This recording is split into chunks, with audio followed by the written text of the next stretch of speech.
नमस्कार। Technical analysis के इस 12th एपिसोड में आपका स्वागत है। तो आज के एपिसोड में हम बात करने वाले कुछ और पैटर्न्स के बारे में। पैटर्न्स का ये लास्ट एपिसोड है। इस एपिसोड के बाद हम टेक्निकल एनालिसिस से जुड़ी और चीजों के बारे में बात करेंगे। तो आज हम मेनली दो पैटर्न्स के बारे में बात करने वाले हैं, विंडोज पैटर्न और तासुकी पैटर्न। तो शुरुआत करेंगे विंडोज पैटर्न से। बेसिकली दो तरह के विंडोज पैटर्न होते हैं, राइजिंग विंडो पैटर्न और फॉलिंग विंडो पैटर्न। तो इन दोनों को समझने से पहले हम समझते हैं कि विंडो क्या होता है। तो विंडो का मतलब होता है गैप। जैसे कि आप यहाँ पर देख सकते हो कि इन दो कैंडल्स के बीच एक गैप है और इस गैप को ही विंडो कहते हैं। चलो तो बात करते हैं राइजिंग विंडो पैटर्न के बारे में। तो राइजिंग विंडो पैटर्न कुछ इस तरह दिखता है। यहाँ पर आप देख सकते हो कि उस स्टॉक की प्राइस लगातार बढ़ रही है, उससे पीछे ग्रीन कैंडल आ गई और उस ग्रीन कैंडल के बाद जब दूसरी ग्रीन कैंडल आई तो उन दोनों के बीच गैप है और इस गैप को ही विंडो कहते हैं। तो राइजिंग ट्रेंड के दौरान अगर कोई विंडो आती है तो उसे राइजिंग विंडो कहते हैं। तो राइजिंग विंडो पैटर्न की ये दोनों भी कैंडल्स ग्रीन है और इन दोनों के बीच गैप है। तो अगर आप इस गैप को देखोगे तो आपको पता चलेगा कि जो पहली वाली ग्रीन कैंडल है उसका हाई और जो सेकंड वाली कैंडल है उसका लो, इन दोनों के बीच वो गैप है। तो ये जो भी गैप होता है वो हमेशा उन कैंडल्स के शैडो के बीच होना चाहिए। जैसे कि यहाँ पर है, देखो बॉडी के बीच का गैप मतलब नहीं रखता, यहाँ पर आपको चाहिए उन शैडोज के बीच का गैप।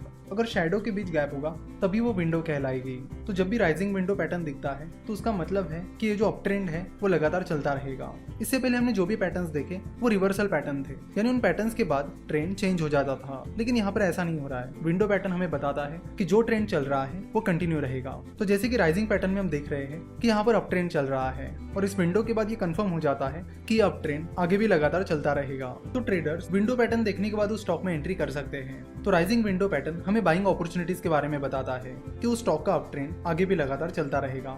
अब बात करते हैं फॉलिंग विंडो पैटर्न के बारे में। फॉलिंग विंडो पैटर्न कुछ इस तरह दिखता है।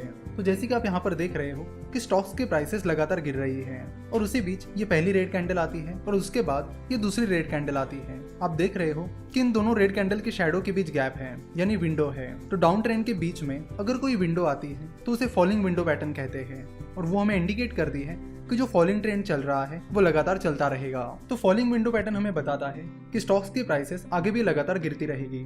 तो in short falling window pattern हमें सेलिंग अपॉर्चुनिटी के बारे में बताता है। तो फॉलिंग विंडो पैटर्न के बाद ट्रेडर्स उस स्टॉक में शॉर्ट सेल पोजीशन ले सकते हैं और उस फॉलिंग अपॉर्चुनिटी का फायदा ले सकते हैं। तो ये था विंडो पैटर्न। तो अब हम बात करेंगे तासुकी पैटर्न के बारे में। तासुकी पैटर्न भी विंडो पैटर्न पर ही बेस्ड है। तो तासुकी पैटर्न फिलहाल हमारा लास्ट पैटर्न है जिसे हम समझने वाले हैं। देखो पैटर्न्स बहुत सारे हैं, बहुत सारे। तो अब तक हमने बहुत सारे पैटर्न समझ लिए हैं। तो बेसिकली पैटर्न्स हमें पूरी कैंडलस्टिक को समझने में मदद करते हैं कि फिलहाल चार्ट में क्या हो रहा है। पैटर्न्स हमें ये समझने में मदद करते हैं कि पहली कैंडल के बाद दूसरी कैंडल अगर ऐसी आती है तो उसका मतलब क्या होता है, पहली कैंडल के बाद दूसरी कैंडल अगर वैसी आती है तो उसका मतलब क्या होता है, एटसेट्रा। जरूरी नहीं है कि आपको सारे पैटर्न्स याद रखने चाहिए, बस आपको उनको अच्छे से समझना चाहिए ताकि कैंडलस्टिक चार्ट पर कुछ भी दिखे आप उसे तुरंत पहचान पाओ कि फिलहाल उस स्टॉक में क्या चल रहा है और उस स्टॉक में आपको एंट्री लेनी चाहिए या नहीं लेनी चाहिए और उस स्टॉक में जो भी चल रहा है उसका मतलब क्या है। चलो तो तासुकी पैटर्न को समझते हैं।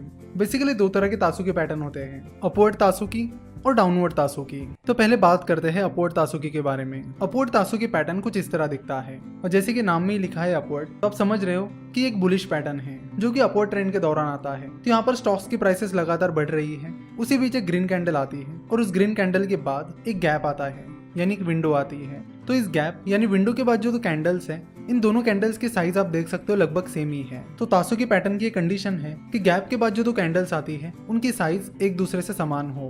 तो इस पैटर्न में ये जो तीसरी कैंडल है उसकी क्लोजिंग प्राइस उसके पहली वाली कैंडल की क्लोजिंग प्राइस से कम है। तो तासुकी अपवर्ड पैटर्न भी हमें ये इंडिकेशन देता है कि उस स्टॉक में जो अपवर्ड ट्रेंड चल रहा है वो चलता रहेगा। ट्रेडर्स उस स्टॉक में एंटर कर सकते हैं और बाइंग पोजीशन ले सकते हैं। तो अपवर्ड तासुकी पैटर्न हमें बताता है कि उस स्टॉक में जो अपवर्ड ट्रेंड चल रहा था वो चलता रहेगा और ट्रेडर्स उस स्टॉक को बाय कर सकते हैं। अब बात करते हैं डाउनवर्ड तासुकी पैटर्न के बारे में। डाउनवर्ड तासुकी पैटर्न अपवर्ड तासुकी पैटर्न के बिल्कुल अपोजिट होता है। तो डाउनवर्ड तासुकी पैटर्न में स्टॉक्स की प्राइस लगातार गिर रही है और उसी बीच इस रेड कैंडल के बाद गैप यानी विंडो आती है और उसके बाद दो कैंडल्स आती है जो कुछ इस तरह दिखती है। तो आप यहाँ पर देख सकते हो कि ये जो थर्ड कैंडल है उसकी क्लोजिंग प्राइस उसके पहले की कैंडल की क्लोजिंग प्राइस से ऊपर है और यही चीज डाउनवर्ड तासुकी पैटर्न का मेन फीचर है। तो डाउनवर्ड तासुकी पैटर्न हमें बताता है कि जो डाउन ट्रेंड चल रहा है वो आगे भी चलता रहेगा और डाउनवर्ड तासुकी पैटर्न के बाद ट्रेडर्स उस स्टॉक में शॉर्ट सेलिंग पोजीशन ले सकते हैं। अगर तासुकी पैटर्न को देखा जाए तो तासुकी पैटर्न विंडो पैटर्न पर बेस्ड है, यानी यहाँ पर मेन डिफरेंशिएटर विंडो ही है। विंडो से ही हमें पता चलता है कि जो ट्रेंड चल रहा है वो चलता रहेगा, इसलिए आपको तासुकी पैटर्न पर ज्यादा ध्यान देने की जरूरत नहीं, आप विंडो को देखते रहिए, विंडो आपको काफ़ी अच्छी इंडिकेशन दे देंगे। बस एक चीज़ होनी चाहिए कि जो पहला वाला ट्रेंड है वो काफ़ी लंबा होना चाहिए, यानी अगर लगातार अप ट्रेंड चल रहा है और उसके बाद गैप यानी विंडो आती है तो उसका मतलब है कि वो पैटर्न चलता रहेगा, यानी वो अप ट्रेंड चलता रहेगा। तो यहाँ पर हमारे पैटर्न समाप्त होते हैं। यहाँ से आगे हम टेक्निकल एनालिसिस में जो बाकी इंपॉर्टेंट चीज़ें होती है उनके बारे में बात करेंगे।